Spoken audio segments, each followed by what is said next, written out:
충만한 은혜를 넘치게 하옵소서. 살아계신 예수님 이름으로 감사하며 기도하옵나이다. 아멘.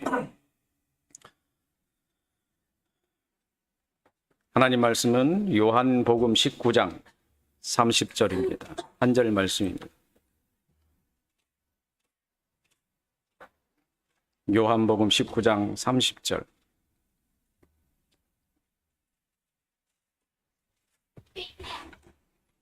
다 같이 함께 합독하시도록 하겠습니다. 시작. 예수께서 신 포도주를 받으신 후에 이르시되 다 이루었다 하시고 머리를 숙이니 영원히 떠나가시니라. 아멘. 복음의 내용을 한마디로 정의하라고 하면은 아마 다 이루었다가 가장 적절한 말씀일 겁니다. 하나님께서 교회 공동체에 지속적으로 외치실 말씀은 사랑하는 그리스도의 자녀들에게 여호와 하나님을 알라라고 하신 말씀입니다. 성경 순서에 따른다면은 가인과 아벨을 비교하시면서 타락한 사람에게 처음 선포하시는 말씀이 하나님께서 사람들을 구원하시기 위해서 은혜를 베풀려고 제사를 하라라고 명령하셨을 때 사람에게는 두 가지 모습이 분명하게 나타났습니다. 하나는 하나님을 아는 사람과 다른 하나는 하나님을 알지 못하는 사람이었습니다. 이후에 계속해서 사람과 관계에서 나타난 반응은 사람이 하나님을 온전히 알지 못한 것입니다. 그래서 하나님께서는 사람에게 나타나셔서 말씀하십니다. 사람은 자기에게 처음 나타난 하나님을 자기의 지식으로 하나님을 이해합니다. 여기에서 자기의 지식이라는 것은 우리가 성경을 통해서 이해되는 해석에서 온 것입니다. 곧 아직 한 번도 하나님을 경험하지 못한 사람이 하나님을 만났다고 한번 해보십시오. 아니, 하나님에 대해 전혀 모르는 사람에게 예수 그리스도에 관해서 말했고 예수를 믿으라고 말했다고 한번 생각해 보십시오. 지난주까지 저는 2주간에 걸쳐 드린 말씀에 따르면 전도라는 것이 사실은 예수 그리스도께서 전도를 받고 있는 사람에게 나타나시는 것이다 라고 말씀을 드렸습니다. 곧 사도 바울이 믿음은 들음에서 나며 들음은 그리스도의 말씀이라고 로마서 10장 17절에 말씀한 것 같이 전도자가 전하는 모든 내용은 예수 그리스도 곧 복음입니다. 이 복음은 2000년 전에 예루살렘에서 일어난 예수 그리스도의 오심과 공생애 그리고 십자가의 죽으심을 의미하는데 이 전도의 내용이 전도를 받는 사람의 귀에 들릴 때 자기 죄를 인식하고 십자가에 죽으시는 예수님과 연계시키는 유기적 관계를 갖게 하려는 하나님의 작업이 일어나고 있는 것입니다. 말을 너무 어렵게 해서 못 알아듣겠죠? 막 충분히 그러라고 생각을 합니다. 그러니까 뒤에는 다 이해가 됩니다. 하나님과 복음을 듣는 사람이 복음을 통해서 예수 그리스도의 그 현장을 직접 연계시키는 작업이라고 그랬어요. 하나님이 일하시는 거예요. 지금 작업을 하고 계시는 거랍니다. 이 작업에서 연결되어 복음과 복음을 받는 사람이 서로 하나가 되면 복음과 복음을 받는 사람이 하나가 되면 복음을 듣는 사람에게 인식되는 것은 자신의 죄를 대신해서 예수께서 죽으셨다는 사실을 지각을 통해서 교감을 갖는 거예요. 복음과 복음이 하나가 됐을 때 하나가 되면은 자기 영혼의 지성에서 지각이 되어가지고 복음의 내용이 완전히 인식되는 교감을 갖는다 이 말입니다.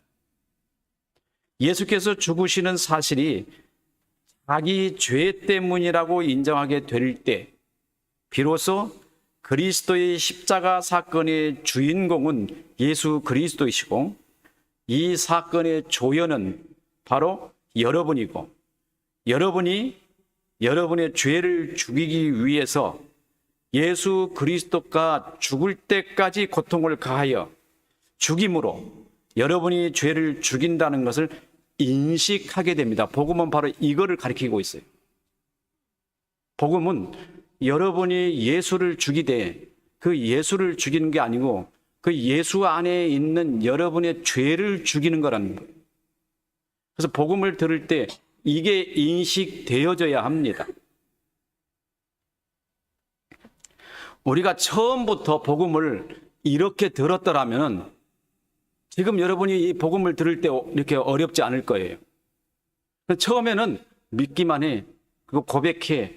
그리고 그러면 하나님이 너를 신앙인으로 받아주셨어. 이렇게 가르쳐 왔더니요. 진짜 복음을 들을 수가 없는 거예요.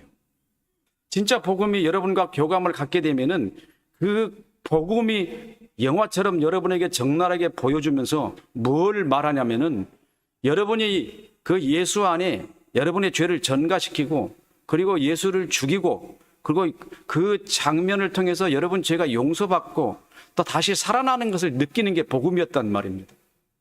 근데 우리가 지금까지 들어왔던 복음이 너무나 다른 거였어요. 그래서 우리는 굉장히 많은 오해를 하고 있습니다. 그래서 복음을 듣는 것부터 오해를 하고 있기 때문에 이렇게 복음을 전하면 이상하네 이렇게 돼버려요.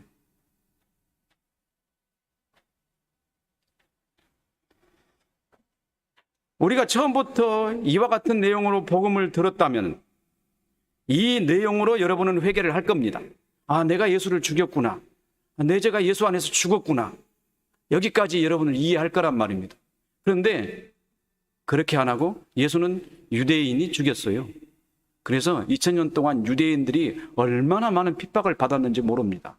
예수 죽인 족속이라 그래가지고. 로마 군병이 예수를 죽였습니다. 그래서 이방인이 예수 죽인 거 얼마나 많은 오해를 많이 받은지 모릅니다. 여러분과 예수 죽인 것과는 전혀 관계를 연결을 시키지가 않았어요. 그래서 예수는 저기서 죽였고 나는 저기서 죽은 예수를 보기만 하면 되는 거예요. 보고 믿으면 구원이 되는 거예요. 이렇게 믿어왔다는 겁니다.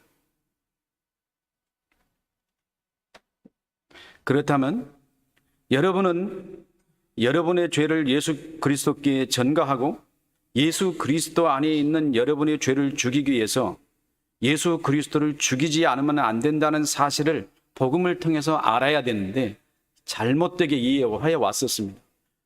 사도 바울은 갈라디아서 1장 4절에 이렇게 말합니다.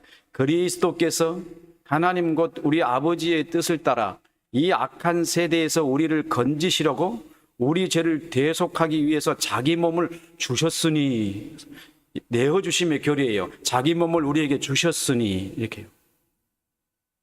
예수를 내어줬어요. 로마서 4장 25절에 명확한 답을 사도 바울이 말합니다.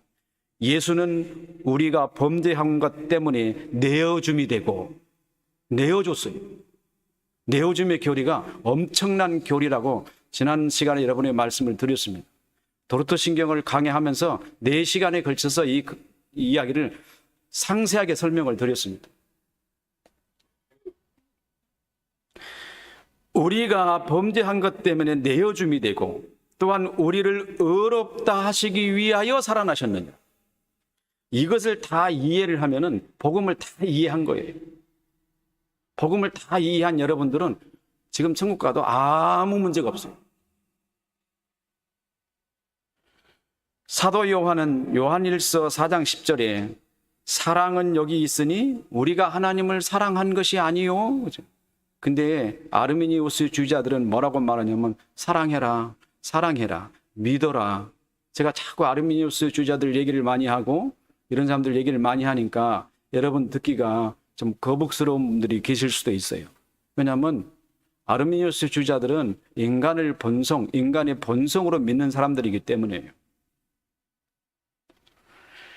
사랑은 여기 있으니 우리가 하나님을 사랑한 것이 아니요. 명백하게 말합니다. 하나님이 우리를 사랑하사 우리의 죄를 속하기 위하여 화목 제물로 그 아들을 보내셨습니다. 뭘로 보내셨어요? 제물로. 고린도전서 15장 3절에 내가 받은 것은 먼저 너희에게 전하였느니 이는 성경대로 그리스도께서 우리 죄를 위하여 죽으시고라고 말하는 성경의 증거를 본다면 예수께서는 우리의 죄 때문에 이 세상에 내어줌이 되었는데 이렇게 내어줌은 우리의 죄에 대하여 죽고 의에 대하여 살게 하려 하심이 확실한 겁니다. 베드로전서 2장 24절에 친히 나무에 달려 그 몸으로 우리의 죄를 담당하셨으니 이는 우리 죄에 대하여 죽고 의에 대하여 살게 하려 하심이라.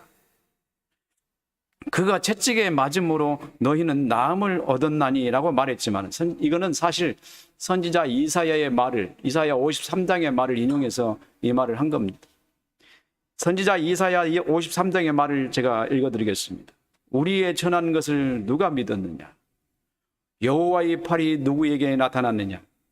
그는 주 앞에서 자라나기를 연한 순 같고 마른 땅에서 나온 뿌리 같아서 고운 모양도 없고 풍채도 없은즉 우리가 보기에 흠모할 만한 아름다운 것이 없도다. 그는 멸시를 받아서 사람들에게 버림을 받았으며 간고를 많이 겪었으며 질고를 아는 자라. 마치 사람들이 그에게서 얼굴을 가리는 것 같아서 멸시를 당하였고 우리도 그를 귀히 여기지 아니하였도다. 그는 실로 우리의 질고를 지고 우리의 슬픔을 당하였거늘 우리는 생각하기를 그는 징벌을 받아 하나님께 맞으며 고난을 당하였도다 하는도라. 이 맨 마지막 4절의 말씀이 여러분에게 아마 와닿는 무슨 말씀이 있을 거예요. 우리는 생각하기를 그는 하나님께 고난당하고 매맞는다 이렇게 생각을 했다는 거예요. 이게 예수님이 십자가에 못 박아 죽으심에 대한 왜곡된 해석이죠. 예수님은 우리 죄 때문에 죽어가고 있는데 우리는 그렇게 생각하는 거예요. 아, 저 사람이 하나님 앞에 지금 매맞고 있구나. 이거 불쌍해라. 이렇게 생각한다는 거예요. 왜곡된 해석이 이렇다는 거예요. 우리는 그렇게 생각한다는 겁니다. 이런 판단은 사실 예수 그리스도의 죽임에 함께 동참하고 그의 죽음을 정당화함으로 우리가 로마 공병과 함께 참여하여 그리스도를 죽이고 있음에도 불구하고 사람들의 마음속에서는 그것을 왜곡한다는 겁니다. 왜곡된 생각이 성경에서 많이 우리를 표현해 주고 있어요. 너희는 그렇게 생각하고 있어 이렇게. 가인을 보세요. 하나님을 만났는데 이상하잖아요. 하나님은 그 본래 그대로 봐야 되지 않습니까? 근데 왜 왜곡되게 생각을 할까요? 이상해요.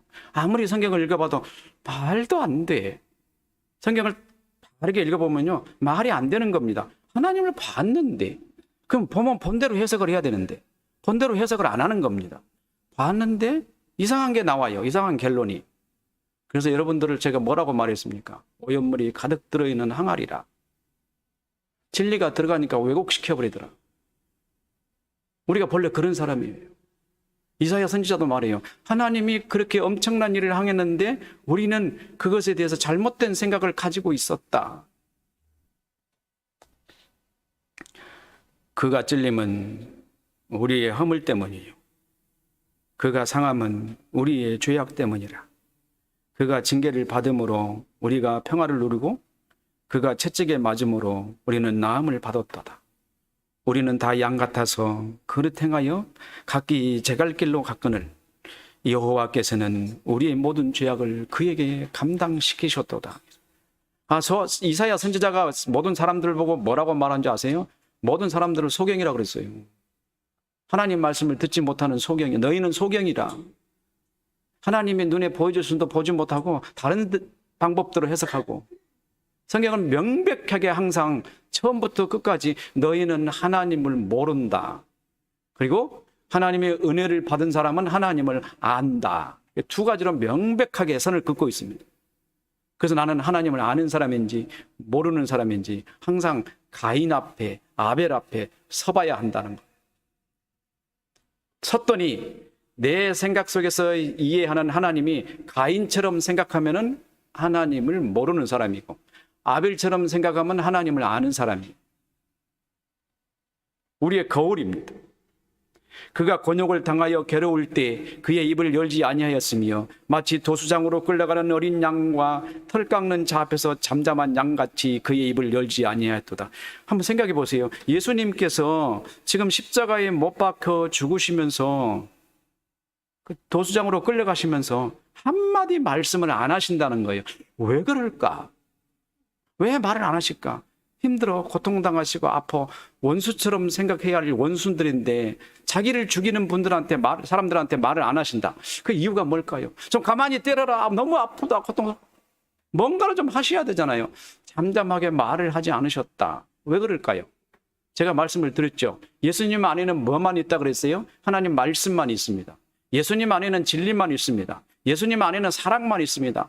지난번에도 세 번째 말씀을 드립니다. 예수님을 우리가 찔렀더니 사랑이 나오는 거예요. 예수님을 때리니까 사랑이 나와요. 예수님을 죽이니까 사랑만 남겨놨어요. 이분은 그 안에 사랑만 있었던 거예요. 그래서 그분에게 고난을 주면은 우리는 증오가 나오고 믿음이 나올 텐데, 미움이 나올 텐데, 이분은 고난을 주면 줄수록 사랑이 더 크게 나오는 거예요. 왜? 예수님의 의식 속에는 사랑밖에 없었어요. 제가 이 의식의 얘기를 많이 말씀을 많이 드리잖아요. 여러분 여기 와서 처음부터 의식, 지식 얘기를 많이 들으실 거예요. 오늘 또 지식에 관한 얘기를 무진장 많이 들을 겁니다. 성경은 그걸 말하고 있습니다. 그게 여러분의 정체고 여러분은 그 정체가 바꾸어져야 한다. 에스겔서 36장 26절, 예레미야 31장 31절, 33장 31절. 우리가 바꿔야 돼요. 굳은 마음을 버리고 새 마음이 들어와야 돼요. 우리 속에 더러운 이 지식의 정체성은 거짓이기 때문에 항상 왜곡되고 잘못 생각하고 삐뚤어진 생각을 한단 말이에요. 한번 생각해 보세요. 여러분의 삶을 한번 살아보세요. 여러분의 삶을 사는데 삐뚤어진 생각으로 생각을 하면 결론이 좋은 결론이겠어요? 나쁜 결론이겠어요? 묻지 않아도 다 답을 알잖아요.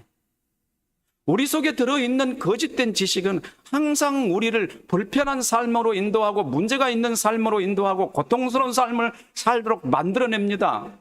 항상 그리로 끌고 가요. 우리를. 하나님의 말씀이 우리를 비춰주지 않는 이상 우리는 항상 고통스러운 길을 벗을 수가 없어요. 왜냐하면 우리가 그렇게 한 생각을 하기 때문에.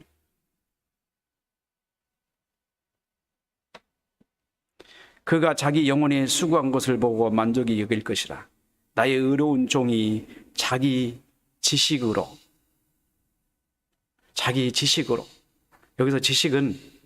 여기서 말하는 지식은 복음입니다. 복음 전체예요. 예수께서 약속을 통해서 이 땅에 오셨고 내어주심을 당했고 십자가에 못 박혀 죽으시고 마지막 다 이루셨도다라고 말씀하신 이까지의 예수님의 삶을 복음이라고 그럽니다. 그 복음은 살아있어요. 이 지식이 사람을 의롭게 한다는, 선지자 이야기를 가만히 한번 들어보세요. 앞에서는 다 죽어버렸는데 어떻게 살아서 의롭게 하겠어요? 그죠? 선지자 얘기가 그러잖아요. 가만히 들어보니까 죽었다가 살아난 다음에 그 지식이, 남겨진 지식이 사람을 의롭게 하기 시작해요. 그랬더니 복음을 믿으면 의롭다는 거예요. 믿음은 의롭게 하는 거예요. 여러분은 이 말씀을 들으면서 무엇을 생각하십니까? 저는 하나님의 말씀에 대하여 사람들이 취하는 의식을 살펴보지 않을 수 없었습니다. 우리가 성경을 해석하지 않으면 성경에는 오류가 있을 수가 없습니다. 근데 성경을 해석하면 오류가 나와요. 왜 그럴까요? 우리 속에 뭐가 들었어요? 거짓이 들어있기 때문에 성경을 해석하면 오류가 나온단 말이에요. 아무리 잘 해석하려고 해도 오류가 나와요. 사도들도 오류가 있었을 거예요. 선지자들도 오류가 있었을 거예요. 종교개혁자들, 그건 더 많은 오류가 있어요. 다시 말하면 우리가 성경을 해석하면 오류를 낼 수밖에 없다. 우리의 정체성은 거짓이기 때문에 항상 우리는 이걸 인정해야 됩니다. 그러나 우리가 성경을 이해하지 못하기 때문에 뭐가 필요하죠? 교사가 필요합니다. 하나님께서 교사를 보내셨어요. 그렇지만 이 교사들도 오류가 많아요. 그래서 세월이 지나가면은 오류가 시작되고 처음부터 시작되면요, 끝에쯤 가면은 아주 그냥 하나님하고 곁길이 아주 멀어져 버려요. 그래서 교회는 항상 개혁돼야 합니다. 400년 전에 개혁된 교회는 오늘 또 개혁돼야 돼요. 600년 전에 개혁된 교회는 오늘 또 개혁돼야 돼요. 개혁이 필요해요. 항상 개혁해야 돼요. 개혁을 안 하면 썩은 물이 고이게 됩니다. 왜냐하면 오랫동안이기 때문에. 다음 주가 종교 개혁주일이죠. 사도행전 8장 30절에 보면 이디오피아 국왕의 내시 간다게가 유다 지역으로 사신으로 왔다가 돌아가는 길에 선지자 이사야의 글을 읽고 가는 중이었습니다. 국왕의 내시였기 때문에 큰 마차를 타고 가겠죠. 가고 있는데 가다가 선지자 이사야 글을 그냥 조용히 읽으면 될 텐데 소리 내서 읽고 가고 있었어요. 하나님께서 성령을 통해서 빌립을 보내셔가지고 그 마차에 가까이 가서 그 사람을 보게 했더니 그 사람이 선지자 이사야의 53장 글을 읽고 있는 중이에요. 빌립이 달려가서 선지자 이사야의 글을 읽는 것을 듣고 말하되 읽는 것을 깨닫느냐고 물었어요. 간다게한테. 그러니까 간다게가 대답하기를 지도해 주는 사람이 없으니 어찌 깨달을 수 있느냐. 참 이 사람 진실한 사람이다. 왜 제가 진실하다 그럴까요? 읽는 것을 자기 스스로 해석하지 않고 있어요. 해석을 안 해. 읽는 것을 그대로 읽기만 하는 거예요. 해석해서 만약에 빌립 집사한테 얘기했다면 빌립 집사가 실망했을 거예요. 이 말은 이런 뜻입니다고 했다면 실망했을 거 아니겠어요? 근데 읽기만 하고 뭐라고 말하냐면 나를 지도해 주는 사람이 없으니 내가 어떻게 알겠느냐. 정말로 진실한 사람이다. 모르면 모른다고 말해야 될 줄 아는 사람이야. 근데 안다고 떠들어대니까 누가 떠나가 버리죠? 성령이 떠나가 버린 거예요. 대답하되 지도해 주는 사람이 없으니 어찌 깨달을 수 있느냐 하고 빌립을 청하여 수레에 올라오라 같이 앉으라 하시더니 읽는 하니라. 그러니까 읽는 구절은 이것이니 일렀을 때 그가 도살자에게로 가는 양같이 끌려갔고 털 깎는 자 앞에서 어린 양이 조용함과 같이 그 입을 열지 아니하였도다. 그가 굴욕을 당했을 때 공정한 재판도 받지 못하였으니 누가 그의 세대에 말하리요. 그의 생명이 땅에서 빼앗김이로다 하였거늘. 이 한마디 말씀 속에도 많은 진리가 있는데요. 설명하면 끝이 없죠. 주님은 생명을 빼앗기기 위해서 오셨어요. 그분이 생명을 빼앗기실 수 있나요? 생명 자체인데. 그렇잖아요. 그럼 생명을 빼앗기려면 얼마나 많은 고통을 당하셔야 할까요? 그래서 예수님의 고통은 사람들이 죽을 때 당하는 고통보다 몇백 배 더 크다는 거예요. 죽으실 수 없는 분이 죽으셔야 되니까. 난 이해가 안 돼요. 저게 어떻게 죽으실 수 있을까? 논리적으로 말이 도저히 안 되는 거예요. 생명 자체는 죽을 수 없는데 죽으셔야 하니까. 그 얼마나 고통을 가해야만 죽을까요? 어마어마하게 가할 거 아니에요. 누가 가합니까? 나중에 가만히 이 말을 이해하다가 생각해 보니까요. 그거를 로마 군병이 그렇게 죽이는가 했더니 내가 그렇게 죽이고 있는 거예요. 내가 안 죽이면 안 되는 겁니다. 왜? 내 죄를 죽이기 위해서 예수를 죽여야 하니까 미쳐버릴 정도로 충격을 받는 거예요. 내가 이렇게 큰 더러운 죄인이구나. 내시가 빌립에게 말하되 청컨대 내가 묻노니 선지자가 이 말을 한 것은 누구를 가리킴이냐? 자기를 가리킴이냐? 아니면 타인을 가리킴이냐? 했더니 빌립이 입을 열어 이 글에서 시작하여 예수를 가르쳐 복음을 전하니. 복음을 전했단 말이 무슨 말이에요? 오심과 그의 죽으심을 다 전했다는 거죠. 누가 죽였어요? 네가 죽여야만 한다 이렇게 말하지 않았겠어요? 전했더니 그가 보라 물이 있으니 내가 세례를 받음이 무슨 거리낌이 있느냐. 세례 줘라. 내가 세례 받으련다. 여기까지 들으시면 여러분은 뭘 생각됩니까? 저는 지금 두 가지 말씀을 드립니다. 첫째, 복음이 개인에게 선포될 때 시간 관계가 사라지고 2000년이 전인 지금과 유기적으로 관계를 맺어 생생하게 살아있는 현장이 재현되고 있는 것처럼 지각되며 이런 지각을 통해서 복음을 듣는 사람의 의식이 복음을 사실상 경험하는 겁니다. 내가 복음을 듣고 있을 때 그 2000년 전의 사건이 생생하게 내게 오는 것처럼 느껴져 가지고 나라는 이 사람의 시간 관계를 넘어서 복음을 경험하는 거예요. 들을 때 내가 복음을 경험하는 거예요. 경험을 하면 어떤다는 얘기예요? 경험을 할 때 그 지식이 어떻게 하죠? 내 영혼에 새겨지겠죠. 이렇게. 그래야 새겨지겠죠. 내가 경험을 할 때 성령께서 그 복음의 사건을 내 영혼의 지성에 새깁니다. 이렇게 새겨놔요. 그리고 네가 죽였어. 그리고 예수님은 다시 살아나셔까지 다 이루심까지 새겨놓는단 말이에요. 성령께서 복음을 듣는 사람의 영혼 안에서 시간의 영역을 보세요. 시간의 영역을 싹 빼버려요. 그러면 시간의 영역을 빼면 뭐가 남죠? 영혼이 남잖아요. 영혼이. 그때 사건이 지금 일어나잖아요. 영혼 속으로 나를 밀어넣으셔서 그곳에서 예수를 경험하게 하는 겁니다. 그래서 그렇게 경험하고 그 경험을 우리 영혼에 새겨버렸어요. 딱 새겨버렸어요. 복음이 우리에게 심겨진 겁니다. 그렇게.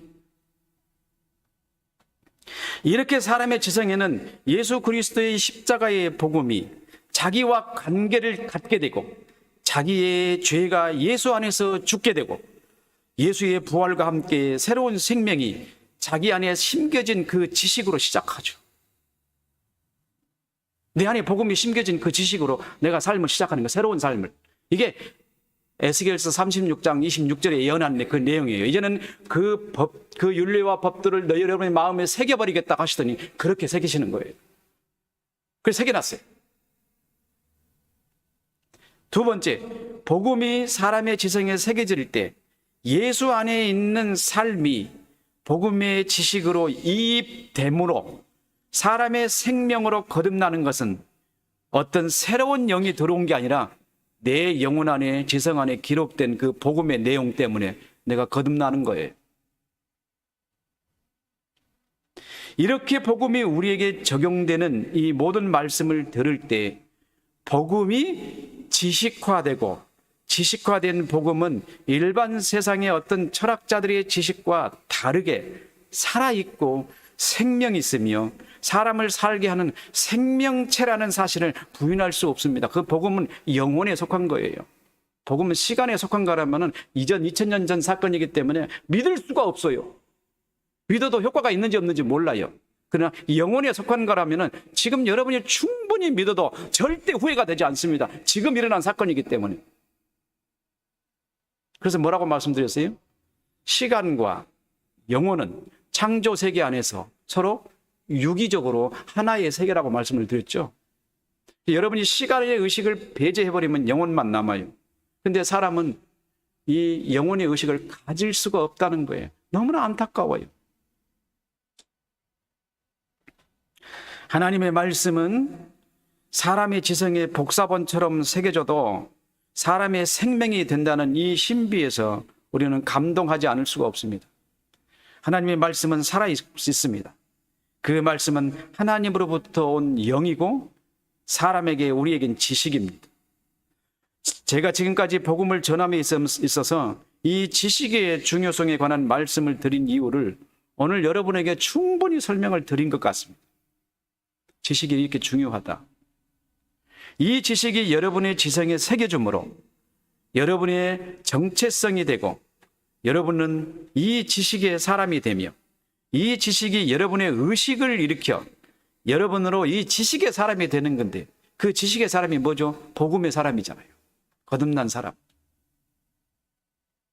그런데 만약 여러분이 거짓을 듣고 잘못된 지식을 들으며 여러분의 본성을 강화시키는 복음을 듣는다면 그 지식들이 진리의 지식을 받아들이는데 완강하게 저항하는 대적이 됩니다. 여러분의 본성도 본래는 정체성이 거짓된 지식이었습니다. 그 지식은 진리가 아니고 거짓이었기 때문에 여러분의 의식을 형성하고 있고 보고 듣고 느끼는 모든 것을 이 의식으로 해석하여 행동합니다. 진리가 들어오면 진리를 왜곡하여 거짓되게 해석하고 보고 듣는 모든 것을 왜곡되고 거짓되게 해석하여 여러분으로 하여금 거짓된 사람이 되게 했습니다. 성경은 그래서 앞에서 말한 것처럼 두 부류로 평가한다고 말씀을 드리고 그것이 정확한 말씀입니다. 하나님을 아는 사람과 모르는 사람. 하나님을 아는 사람은 하나님을 아는 대로 그 지식대로 행동하고 하나님을 모르는 사람은 하나님에 대해서 자기 마음대로 해석하여 왜곡되게 해석합니다. 그래서 사도 바울은 로마에 있는 성도들에게 이렇게 말했습니다.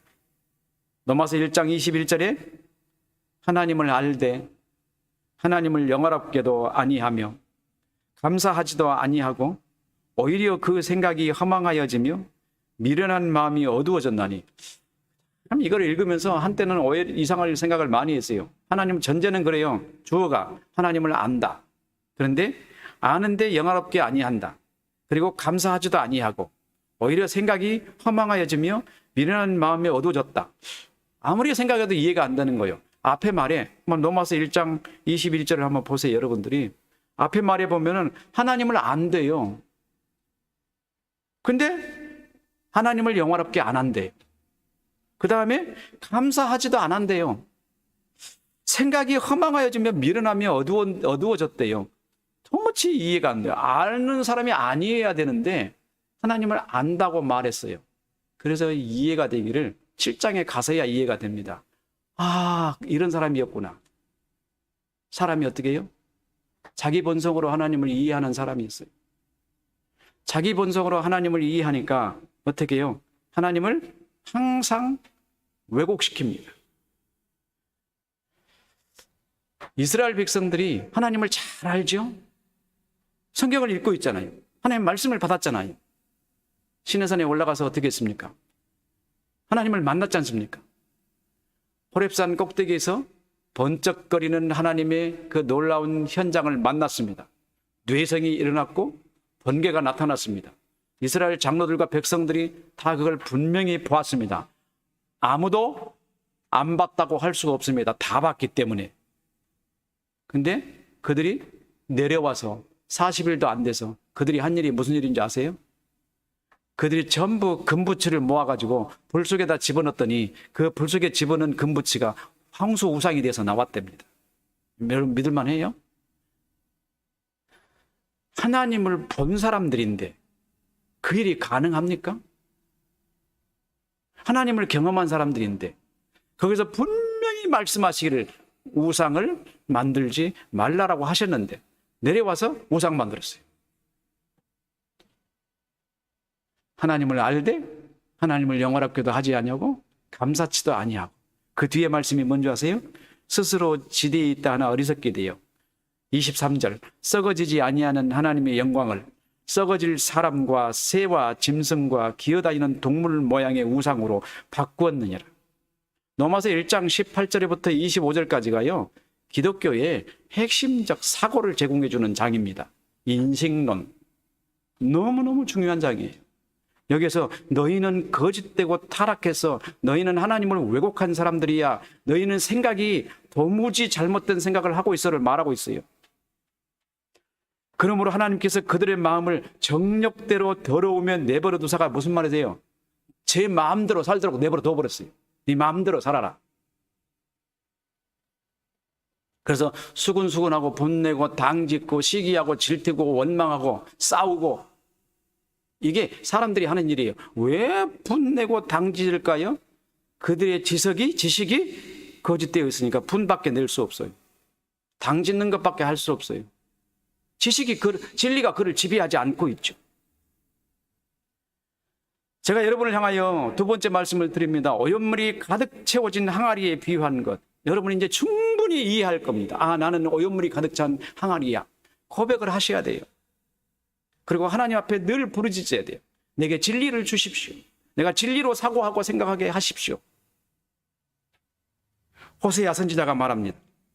호세아 6장 1절과 4절에 보면 오라 우리가 여호와께로 돌아가자. 여호와께서 우리를 찢으셨으나 도로 낫게 하실 것이요 우리를 치셨으나 싸매어 줄 것이라. 2절의 말씀이 오묘합니다. 이해하기가 매우 어려운 말이에요. 사실 말 읽어드릴게요. 여호와께서 이틀 후에 우리를 살리시며 셋째 날에 우리를 일으키시리니 우리가 그의 앞에서 살리라. 이게 예수 그리스도의 오심과 십자가에 못 박혀 죽으심 그리고 다시 사심, 우리의 중생을 예언하는 말이었어요. 이 말이 여기에 감춰져 있었던 거예요. 여호와께서 이틀 후에, 예수께서 죽으시고 이틀 후에 부활하시잖아요. 사흘 후에 우리가 성령의 감동을 받죠. 우리를 일으켜 세우시잖아요. 우리가 그의 앞에서 살잖아요. 지금 이 한 절이 성경 전체를 예언하고 있었던 거예요. 예수 그리스도의 복음을. 깜짝 놀라는 거예요. 아니, 여기에 이런 의미가 감춰져 있네. 아무리 봐도, 성경을 봐도 이해하지 못하는데 예수 그리스도를 만나고 나니까 이런 게 보이는 거예요. 호세아 선지자가 뭐라고 말합니까? 그러므로 우리가 여호와를 알자. 힘써 여호와를 알자. 여호와 아는 게 중요한 거예요. 그렇게 중요한 겁니다. 아는 게. 잘못 알면은 그 잘못 아는 것이 하나님을 잘못 알게 만들어 버려요. 그거 정리하고 해소하느라고 죽을 고생을 합니다. 아무리 머릿속에서 골치 아파요. 해석이 안 되는 거예요. 옛날에 배웠던 게 완전히 새로운 지식을 받아들이지 못하게 하는 겁니다. 머리 아파서 골치 아픕니다. 그 해석이 안 되는 거예요. 진리가 안 맞아요. 저 사람은 저렇게 얘기하는데 나는 왜 이러지? 여기는 왜 이러지? 도무지 안 되는 겁니다. 진리를 말해도 받아들이기 얼마나 어려운지 모릅니다. 잘못 배우면 이런 현상이 됐어요. 그래서 앞에서 말씀드렸죠. 처음부터 우리가 예수 그리스도를 우리가 레위기법과 요한복음 6장 말씀에 의해서 우리가 예수를 죽인다는 복음이 제대로 가르쳐졌다면 지금 그리스도인들은 얼마나 정직한 그리스도인이 되었을까요? 이단이 나올 수가 없어요. 그 메시지 안에서는. 이단이 장사될 수가 없단 말이에요. 어디 인본주의 신학이 나옵니까? 다 못 나오지요. 내가 예수 죽이는 건데 그걸 인정하지 않으면 인본주의 신학이 나오잖아요. 근데 처음부터 그게 가르쳐주지 않았기 때문에 복음이 광장에다가 세워놨어요. 예수 그리스도를. 그리고 화형을 시키든지 죽이든지 창을 찌르든지 이렇게 죽였어요. 그리고는 사람들한테 말하는 거예요. 야, 저 예수가 너희를 위해서 죽었다. 믿어라. 이게 누가 한 말이에요? 아르미니우스주의자들이 한 말이 아니에요. 복음은 그게 아니었다. 요한복음 6장에서 분명히 38절에서 58절에 말씀하신 대로 예수님께서 친히 말씀하셨어요. 너희가 내 살을 먹지 아니하고 내 피를 마시지 아니하면 나는 너희와 관계없어. 두 번이가 선언하십니다. 거기서. 내가 예수 죽이는 거예요. 이 복음이 처음부터 우리에게 전해졌어야 하는 겁니다. 그런데 광장에 세우는 예수를 전했더니 지금 교회가 많이 왜곡되어 버렸지 않습니까? 지금 예수님은 여러분 개개인 한 사람 한 사람에게 무엇으로 다가오셨죠? 복음으로. 복음으로 여러분 가슴을 좀 치고 있는 거예요. 여러분 가슴을 믿으라고. 근데 우리는 아무리 들어도 그 복음이 우리 속에 와 닿지 않고 의식되지 않는단 말이에요. 그래서 옛날 복음이 자꾸 떠올라요. 예수님은 로마 군병에 의해서 골고다에서 죽으셨는데 예수님은 지금 죽으신 현장을 여러분에게 지금 직접 보여주고 계시는 거예요. 이 환상 같은 걸 어떻게 믿냔 말이에요. 지난주 우리는 하나님이 율법을 주신 목적에 관한 말씀을 들었습니다. 율법은 사람의 지성에 들어와서 사람을 의식하게 하고 의식된 대로 행동하게 하는 것이라고 말씀을 드렸습니다. 곧 사랑하라는 말씀이 의식에 자리 잡으면 어떤 경우도 사랑하는 사람이 되는 것입니다. 예수님을 비유해서 말씀을 드렸습니다. 이것을 통해서 우리가 알 수 있는 것은 사람은 자기가 경험하고 알고 있는 지식의 세계만을 살게 된다는 거예요. 내가 경험되지 않는 그 사실은 우리는 살 수가 없어요. 그래서 복음이 여러분에게 경험돼야 돼요. 경험돼야 돼요. 그러면 이걸 어떻게 경험할까? 내가 복음을 들었더니 성령께서 우리 조명에 우리에게 오셔서 그 조명을 확 비치심으로 우리로 경험되게 하시고 그 경험된 것이 우리에게 시키신다는 거예요. 이게 하나님이 하시는 일입니다. 그래서 예수님께서 물과 성령으로 거듭나지 않으면 하나님 나라를 볼 수 없다고 말씀하신 그 말씀의 비밀이 바로 그거였던 겁니다. 여러분의 의식에 복음이 자리를 잡으면 어떻게 되겠습니까? 한번 생각해 보세요. 여기에서 저는 그리스도를 위해 순교하지 못하지만은 여러분은 순교할 겁니다. 저는 주님께서 이미 함께 하심으로 그의 순교의 영광보다는 여러분들을 더 영광스럽게 하는 사람이 되게 하는 사명으로 여기 서 있습니다. 제가 선 것은 내가 영광 받으려는 거 아니에요. 여러분이 영광되게 하는 삶을 살도록 하는 것입니다. 그게 제 목적이에요. 그게 제 삶의 사명이에요. 제가 무슨 영광을 누리려고 여기 있는 거 천만의 말씀입니다. 여러분은 저를 바라보고 예수에 대해서 잘 배우기를 원하시지만 저에게 주어진 사명은 여러분이 세상의 삶 속에서 순교적 삶을 살도록 조력하는 일뿐이에요. 그렇게 하시도록 이렇게 밀어드리고 조력해 줄 수밖에 없어요. 아무것도 못합니다.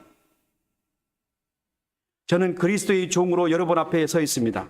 곧 여러분이 여러분의 삶에서 순교적 삶을 산다면 우리 교회의 영광이요, 저에게 기쁨이요, 결국은 하나님께 더 큰 기쁨인 겁니다. 저의 사명은 교회를 부흥케 하는 것도 아닙니다. 여러분을 통해서 유명해지는 것은 더욱도 아닙니다. 사실 제가 이 자리에 설문으로 인해서 저는 이미 이 세상 사람이 아닙니다. 제가 이제는 내가 산 것이 내 안에 그리스도께서 사신 것이라고 사도 바울이 고백한 것과 같이 그리스도께서 내 안에 산다고 고백할 수 있는 여러분들이 되도록 제가 조력해 드릴 뿐입니다. 근데 지금 나를 끌어내리려는 나의 본성이 그리스도의 사역보다 더 커서 저를 죄악의 심판대 앞으로 끌어가는 것을 매일 봅니다. 저는 괴롭습니다. 저를 내동댕이 치고 타락의 모습을 보이라고 협박하며 종력으로 물든 삶을 살게 하려고 할 때 더욱 괴롭습니다. 제 안에는 왜곡된 지식으로 성경을 해석하려는 경향이 엄습해 올 때마다 보수적 경향을 가진 기독교와 쟁투를 하게 됩니다. 저들어 이렇게 말합니다. 그렇게 하면 누가 예수 믿나? 어떻게 복음의 시간을 뛰어넘는 의식을 일으켜 예수를 죽이는 일에 동참하고 해서 자기 죄를 죽이냐? 사기치지 마라. 하나님의 말씀을 왜곡하라고 자꾸 괴롭힙니다. 시간을 보라는 것입니다. 2000년이라는 시간이 지났다는 것이에요. 너는 그때 사람이 아니라고 말합니다. 내 옆에 로마 군병이 있는가 보고 내 손에 채찍이 있는가, 그리고 망치가 있는가, 예수 그리스도의 손에 못 닿고 있는가 보라는 것입니다. 인간인 주제에 어떻게 생명인 예수를 죽이냐? 말도 안 되는 얘기 하지 마라. 이 쟁투가 저의 영혼에서 살벌한 전장처럼 투영되고 괴롭습니다. 내 말은 다 틀렸어. 내가 보는 것은 사실이 아니야. 그저 허공에 떠있는 환상일 뿐이야 라고 저를 실신하게 합니다. 그때 저는 이렇게 소리칩니다. 주님, 저들의 말대로 제가 주님을 꼭 못 박아야 합니까? 내가 넘어가 버리죠. 넘어가 버리잖아요, 제가.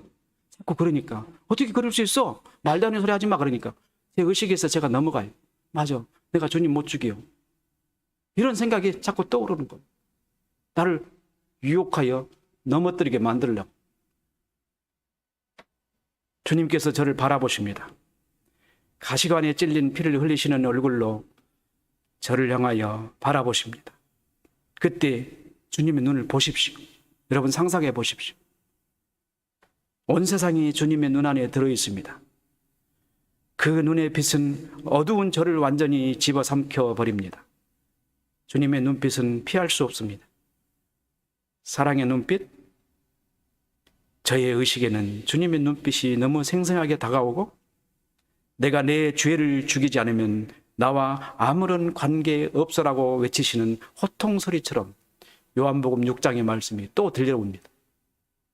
내가 안 죽이면 넌 나 관계없어. 여러분 이런 의식이 여러분에게 있어야 합니다. 내가 예수 안 죽이면 난 관계없어. 그래서 그 자리에서 무릎을 조아리고 눈물을 흘리고 하나님 용서해달라고 해야 되는 겁니다. 하나님 나 용서해 주십시오. 내가 당신을 죽이지 않으면 안 되는군요. 그 말씀에 사로잡힌 우리의 모습을 한번 보십시오. 주님은 우리를 살리시려고 세상을 뒤엎으시는 진노로 우리에게 향하십니다. 내리쳐라. 나를 죽여라. 도저히 할 수 없는 일이 아닙니까? 우리가 어떻게 주님을 죽일 수 있습니까?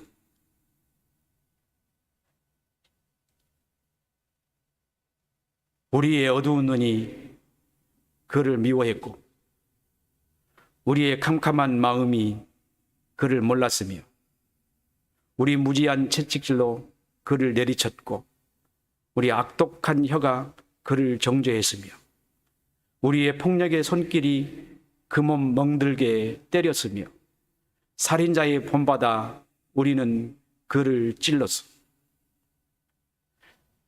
최덕신 가수가 이렇게 집사가 이렇게 찬양한 노래입니다.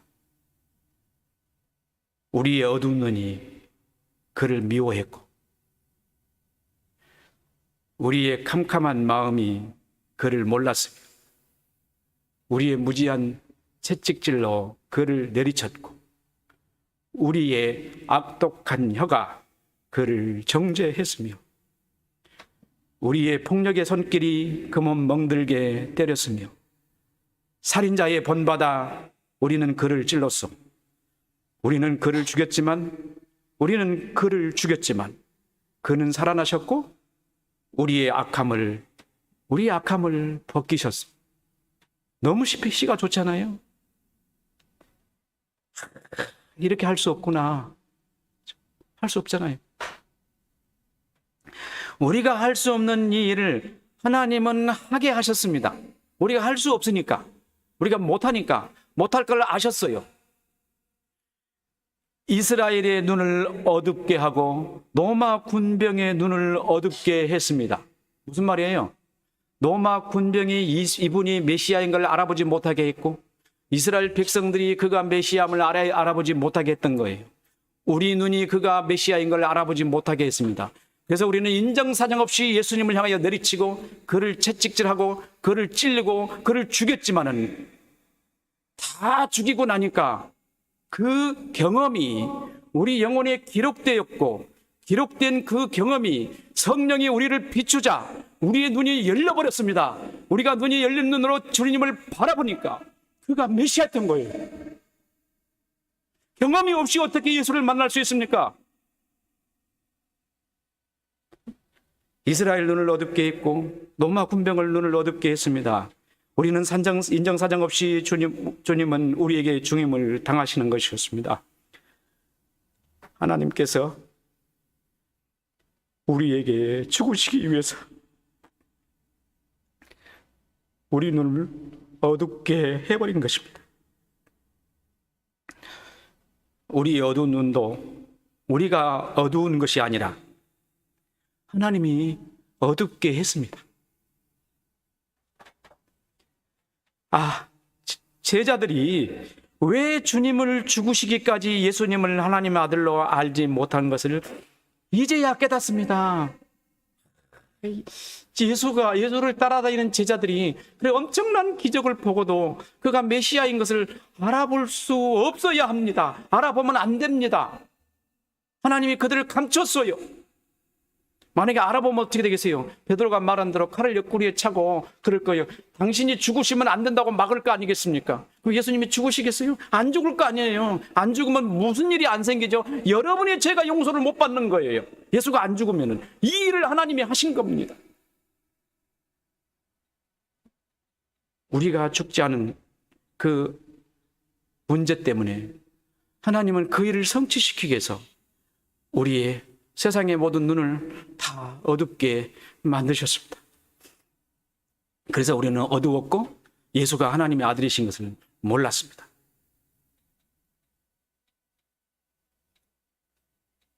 주님은 이 일을 이루기 위해서 내어주심을 당하셨고 우리에게 죽으셔야 했습니다. 그리고 마침내는 십자가상에서 마지막 말씀을 이렇게 하십니다. 다 이루었도다.